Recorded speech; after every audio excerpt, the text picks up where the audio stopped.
Tiny homes are facing increased demand as housing affordability remains a growing issue. While many homebuyers have looked to supersize their homes during the pandemic and require more space, other buyers are finding homeownership may be more attainable by downsizing into a tiny home. According to a survey from IPX 1031, 86% of aspiring first-time homebuyers during the pandemic say that they would consider buying a tiny house as their first home, mostly due to affordability, efficiency, and eco-friendliness. And this isn't hard to imagine. I am 100% happy with my current home, yet even I find myself watching tiny home tours on YouTube, dreaming about what it would be like to live a more minimalistic life in a tiny home. And for baby boomers, a tiny house is an opportunity to exchange a big empty nest of a family home for something more affordable with significantly less upkeep.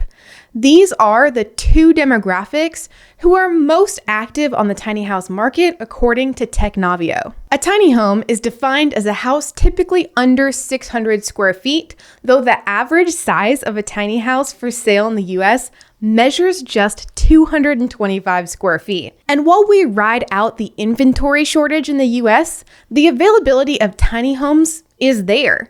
More than 1.4 million homes are currently listed as tiny. But how tiny really is a tiny house? Well, the typical size of a regular home sold in the US last year measured 1,900 square feet. At an average of just 225 square feet, that makes a tiny home 8 times smaller than the typical home.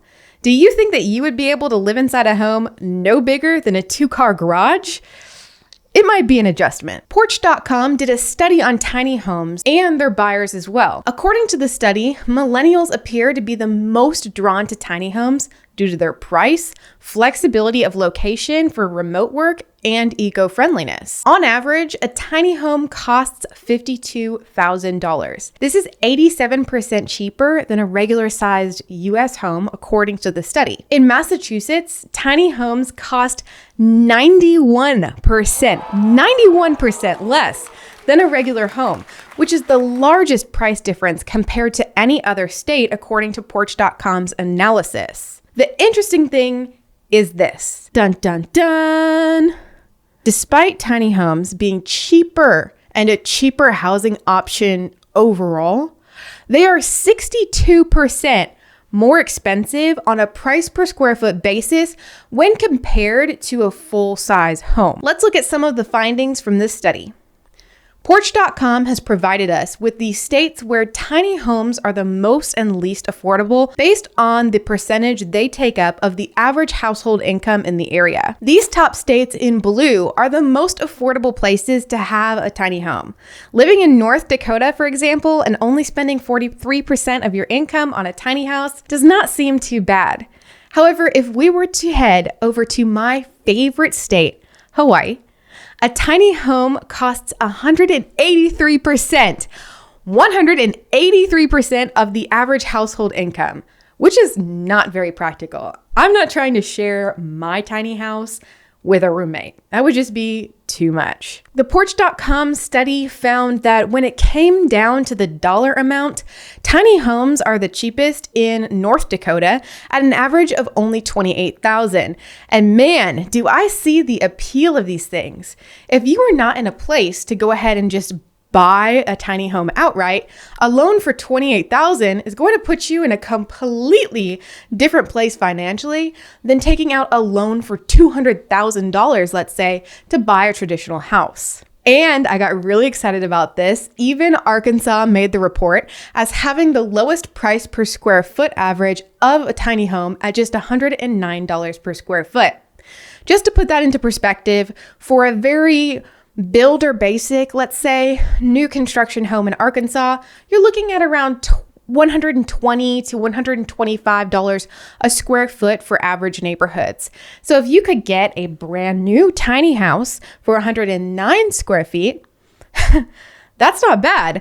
Maybe I should change the title of this video to Nicole Talks Herself into Tiny Home Living. Anyways, whether you are drawn to tiny houses as a full-time home, a she shed, or a backyard Airbnb rental, there are still some obstacles to consider before fully committing. Despite tiny homes being a cheap housing alternative, they are still much more difficult to finance than mortgaging traditional real estate. Hopefully, if you are considering a tiny house, you may also have a plan for where you would put it. Depending on how strict your community is, you may run into zoning rules that specify only certain types of property can sit on the land.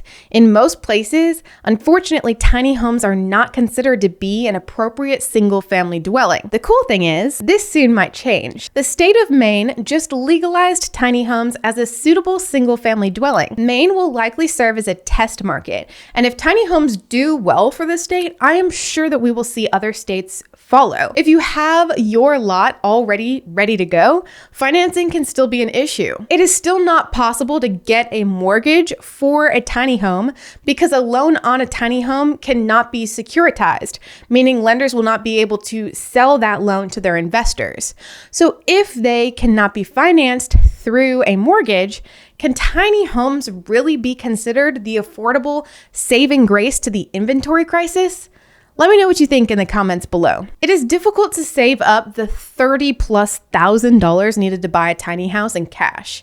Other options to finance a tiny home may include builder financing, personal loans, and RV loans, depending on if the tiny home fulfills the requirements set by the RV Industry Association. I'm interested to know, what do you guys think of all of this? Would you live in a tiny home if it meant buying a house sooner and likely for less money? Do you think that with the changes in land zoning and financing, tiny homes could lower the barrier of entry to home ownership, allowing people to stop renting and start obtaining assets earlier in life, therefore building generational wealth? Or not? I'm curious to know. And as you guys already know, I'm Nicole Nark, Arkansas real estate broker, with videos to help you find your way home. I will see you in the next one.